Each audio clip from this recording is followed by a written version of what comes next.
Voilà. Alors moi j'ai bossé sur la notion de la honte sous plusieurs angles. Déjà, je voulais un peu essayer de retracer comment est-ce qu'on a utilisé la honte à travers différents points de l'histoire, surtout en Occident. Après, à l'aide de plusieurs références, plusieurs sources, dont particulièrement le bouquin de Boris Cyrulnik, Mourir de dire la honte.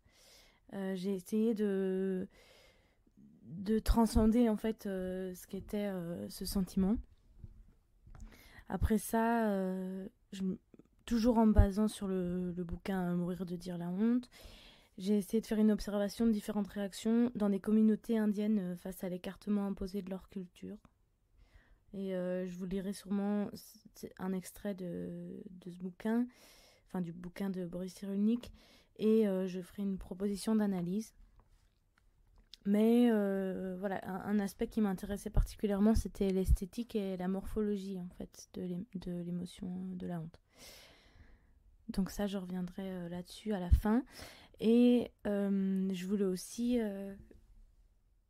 voilà, porter un peu un aspect contradictoire à mon travail, parce que voilà, dans le travail, la honte est considérée comme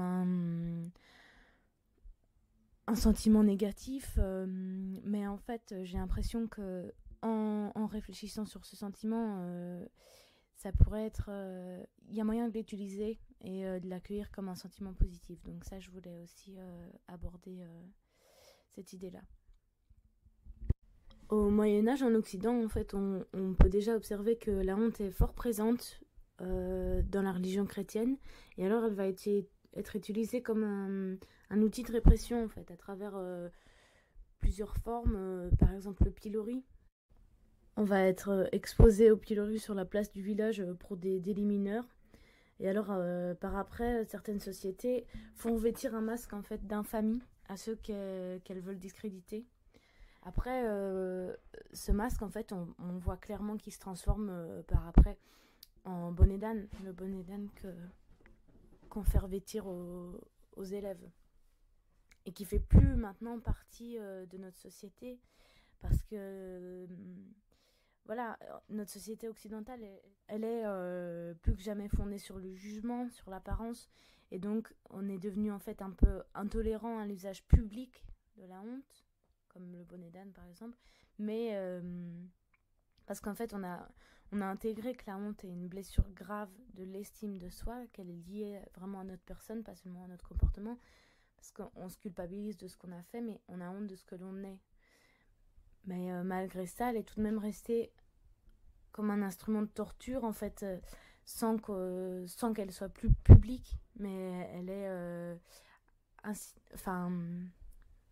insidieusement mêlée à notre société, parce que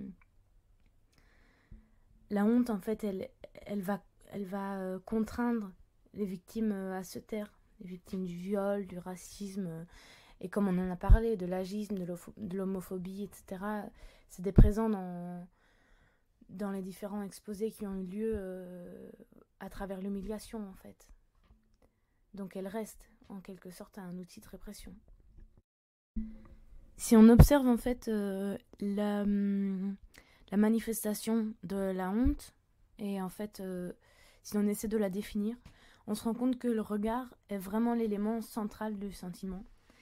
Et à travers ça, on peut analyser la phrase « j'ai honte de moi telle que j'apparais à autrui ». En fait, dans la phrase, il y a une double fracture du sujet, parce que moi et je sont dissociables en fait. Ça nous explique qu'il y a, pour ressentir le sentiment, on a besoin de la médiation de l'autre. Étymologiquement, en fait, la honte est liée à l'humilité et à l'humiliation, qui sont tous deux dérivés du mot humus, le sol en latin. Et donc, l'étymologie désigne un abaissement jusqu'au sol. En fait, la honte, c'est l'envie de disparaître aux yeux d'autrui. Et selon Boris Cyrulnik, qui est neuropsychiatre et auteur de Mourir de dire la honte, en fait, sous l'emprise de la honte, nous ressentons ou exprimons souvent une envie d'être sous terre, un peu comme dans un terrier. Donc la honte, c'est un sentiment très très imagé, quoi. L'inquiétude serait alors intime, le sentiment d'alerte est en soi, mais on a une protection qui est le terrier. En fait, si on regarde l'image du terrier, elle peut aussi être considérée comme une espèce d'enveloppe de sécurité. Une enveloppe affective structurée par l'expression des émotions de l'autre qui fait impression des émotions en moi. Et alors l'absence d'enveloppe affective peut développer chez l'individu une aptitude à réagir par des émotions excessives et incontrôlables. C'est ce qu'on va observer dans un chapitre du livre Mourir de dire la honte. Dans son livre, Boris Cyrulnik va faire l'observation en fait, de différentes réactions de communautés indiennes face à l'écartement imposé de leur culture. Donc, il va étudier les réactions de deux communautés. La première, c'est des Indiens mayas qui ont été chassés du Guatemala en 1980. Et la communauté va se séparer en deux parties. Une première partie va se réfugier près du Mexique, tandis que l'autre va être orientée vers le Yucatan. Quelques années plus tard, ils vont rentrer chez eux.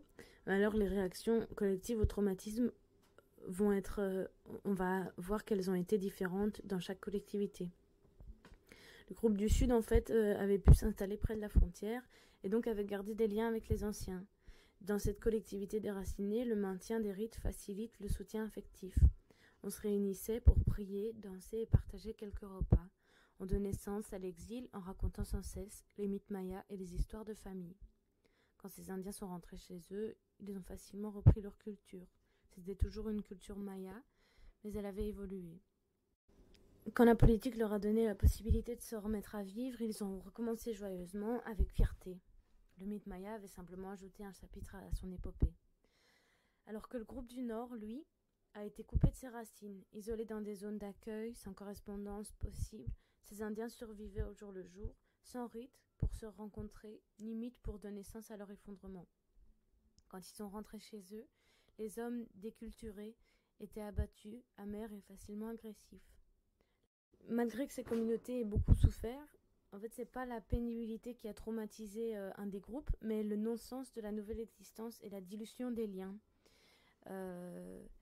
La pauvreté n'a pas humilié le groupe, mais c'est la déculturation et l'absence de récit pour la représentation de la collectivité, ainsi que le manque de rituels pour tisser de l'affectivité. En fait, les récits et rituels étant fondateurs dans ces communautés, on peut effectuer une translation entre ceci et l'enveloppe de sécurité. Et c'est cette absence qui pourrait expliquer la naissance d'émotions excessives et incontrôlables, menant certains à l'agressivité, chez d'autres à un besoin urgent de recréer une nouvelle culture, de nouveaux récits. Maintenant, je vais m'intéresser au point de vue esthétique et morphologique de la honte, en commençant par citer Pierre Bourdieu, qui explique que c'est une émotion corporelle, qu'elle se trahit dans des manières visibles comme le rougissement, l'embarras verbal, la maladresse, le tremblement. Autant de manières de se soumettre, fût-ce malgré soi, à son corps défendant, au jugement dominant, autant de façons d'éprouver, parfois, dans le conflit intérieur et le clivage du moi, la complicité souterraine qu'un corps qui se dérobe aux directives de la conscience et de la volonté entretient avec la violence des censures inhérentes aux structures sociales. La honte, toute honteuse, essaye de se déguiser, de se replier sur soi-même. Honte de la honte. L'objet et l'objectif de cet affect sont le déguisement, le voile, la fuite et le refus du regard de l'autre. À peu de choses près, le masque pourrait être le synonyme de la honte. Ainsi, en fait, la représentation de la honte est confrontée à un paradoxe. D'une part, cette émotion semble se refuser à une mise en scène, et d'autre part, son mouvement de fuite et de retraite provoque à son tour un jeu de masques et une multitude de représentations.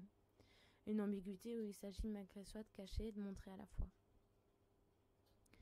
Je mettrai en lien quelques dessins que j'ai essayé de réaliser à partir du mouvement en fait et de la morphologie de la honte. La honte, elle va cadenasser les mouvements. Parce que par exemple, c'est elle qui fait que dans chaque lieu, on va adopter une espèce de posture différente, des espèces de mouvements utiles qui donc sont régulés par une norme et par la honte. Et alors pour contrer un peu ça, on peut prendre la danse en fait. Parce que la danse, ça va être un mouvement qui va utiliser tout le potentiel du corps. Et donc c'est un peu un mouvement inutile. Après avoir fait ces recherches, en fait, je me suis rendu compte que peut-être en fait un des problèmes aujourd'hui, c'est qu'on n'a plus honte de rien. Parce que la honte, c'est une émotion en fait que l'anthropologie étudie volontiers pour comprendre une société. Parce que la honte, c'est aussi ce qui fait de nous des êtres humains. Ça participe de la vie sociale, ça régule nos relations entre nous. Voilà, donc c'est pour ça que je voulais ouvrir aussi en fait mon travail sur comment en fait utiliser ce sentiment, comment se le réapproprier et essayer de le contrer par des outils comme par exemple celui de la danse. Donc je vais passer un morceau et sentez-vous libre de peut-être chez vous, pour vous tout seul, sentir quel effet ça peut jouer.